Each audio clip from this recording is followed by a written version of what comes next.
gusto lang ang pagparinig galing to sa Sebos na pinuntahan namin.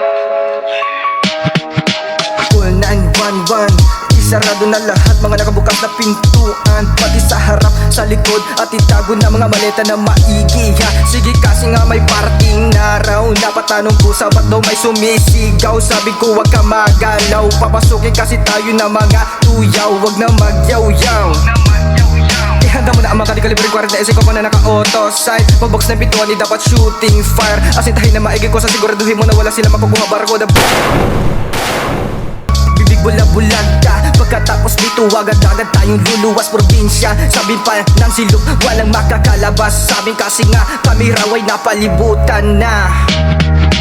Kala nila mga tupad di mauotak, sabi ko may under pa. Sige batsi na, ako na makikipaglaro sa kanila. Basta yung mga malita na nasa gilid ha. Tingin ka pa sa baba kasi may pintuan pa. Dahan-dahan lang kasi medyo masikip-sikip na. Sabi pa ng isang kusa, may tama ka, sige lakad pa.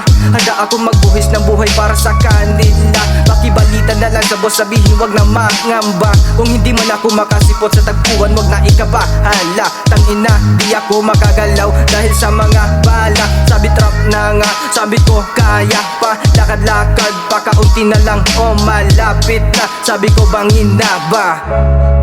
Bigla ako napatalon, hands and pack with feelings pa. At nagbabay pa, sabi tawa pa. Ha ha, sabi ko silop, ako'y survive na. Di ko na malayan sa pagabante, ay may mga bagahin na walang silbi. Tagaparinig, di ko marinig, sige kayo na bahala na humusga. Ano tutol ka, sige wag mo na patulang pa. Pero pag ako bumalaw, sigurado matik ka. Abay hanip ka, sige hugot nga. Siguraduhin mo na puputok ka. Bago ka bumunot, siguradong tumba ka. Kahit magtawag ka pa ng mga pusa, di mo ba alam ang nakaharap mo ngayon ang pinakamabangis sa lahat na tupa? Di mo ba alam ang nakaharap mo